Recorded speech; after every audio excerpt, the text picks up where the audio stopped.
Hey guys, right, on this one I'm going to give you another one of my little secrets away as well. But I'm going to make you wait for it, so you're going to have to watch the video. Right, so we've all seen my bungee leader, okay? Right, I'm not going to tell you about this because there's no point. If you want to know about this, jump back a couple of videos and it's all there. I've got a rig attached, there's no bait attached, okay? So what I'm going to do, I'm going to put the camera down, I'm going to attach a lead, and I'm going to show you the reason why I never ever ever use a slack line unless I'm fishing underneath that bush or that bush which is on my right and on my left. Yeah, that's the only time I'm ever going to use a slack line. I am literally no more than 10 feet out. Yeah, so roughly about a rod length sort of thing, probably a bit less than that. So that's the only time I use a slack line. Right, so let's I'll do this little bit for you, this little test for you, and you can understand why. Right, so let's get it all locked up here. Right, so here we are. So here's the rig. Right, so what I'm going to do, I'm going to get a lead. So if you're using a helicopter lead rotary system, you're going to use a lead like this. Yeah, whether it's a dumpy distance, a heli lead, it's going to be some type of tube lead, even a zip lead. Okay, what do I mean by tube? Well, it's round, isn't it? Yeah, it's round. Right, so I'm going to connect that on. To make it a fair test, I'm going to get a marker pen.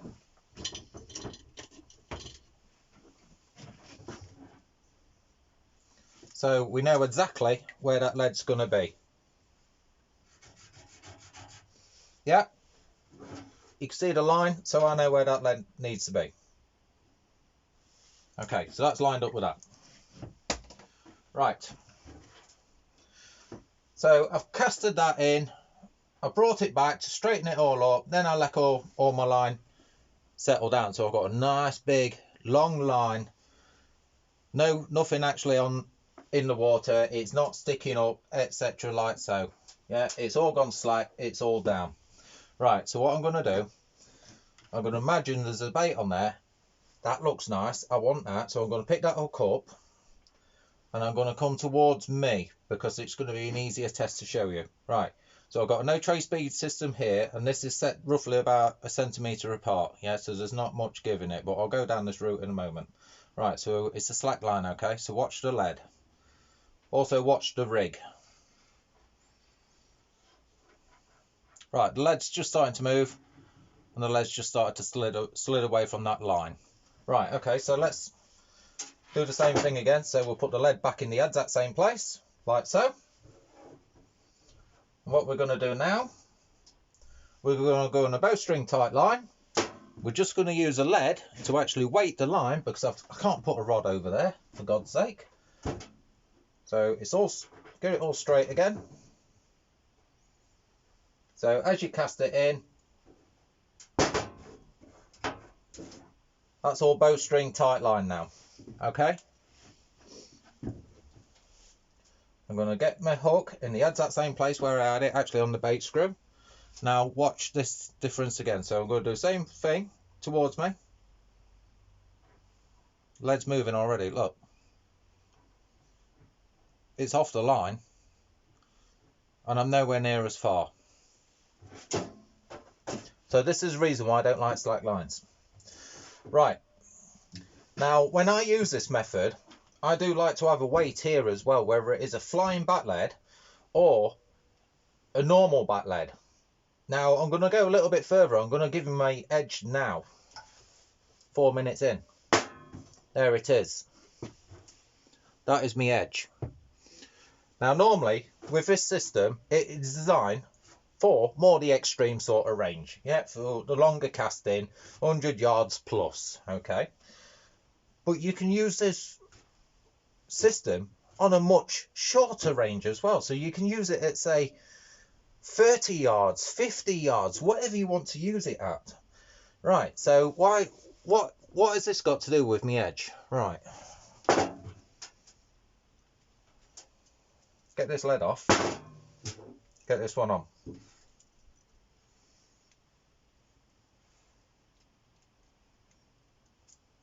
If I can connect it.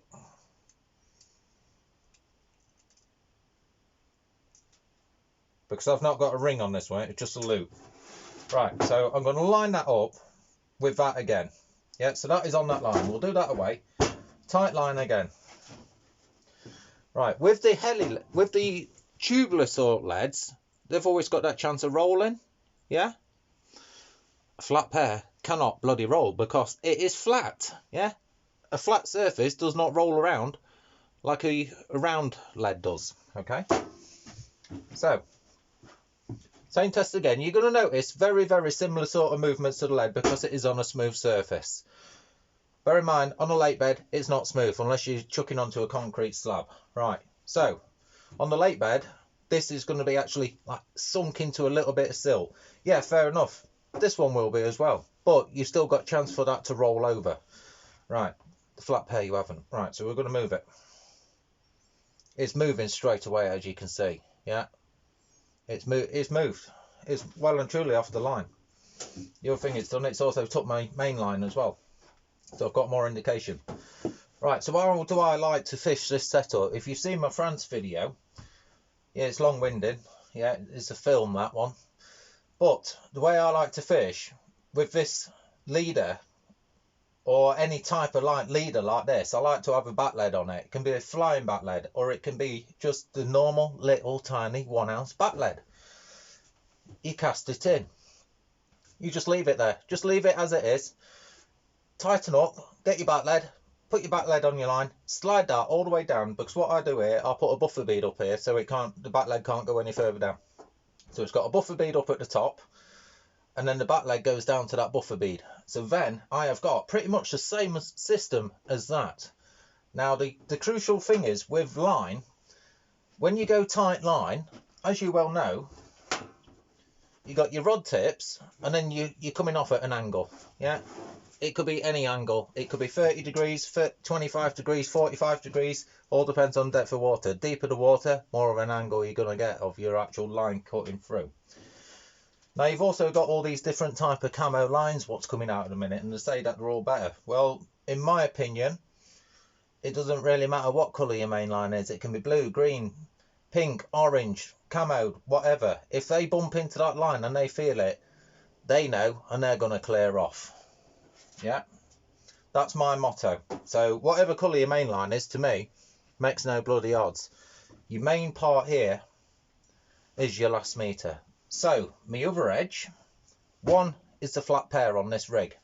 The second one is a 1 ounce bat lead, or whatever size bat lead you want to do. You slide that down, that meets the top of your leader. That keeps all your hook link, or your actual rig end, pinned to the lake bed, and then it can come up from that. So where your baited area is, you can have everything pinned flat, and then away from it, it can come upwards. Yeah, I'm not bothered about that.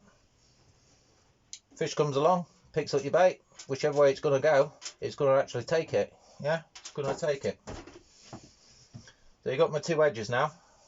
One is a flat pair on a rotary rig. Also back lead slid down all the way until it meets the top of your leader. There you go, hope you enjoyed. Tried to make it a bit shorter, but it's still 8.5 minutes. Well, there's my big, massive secret.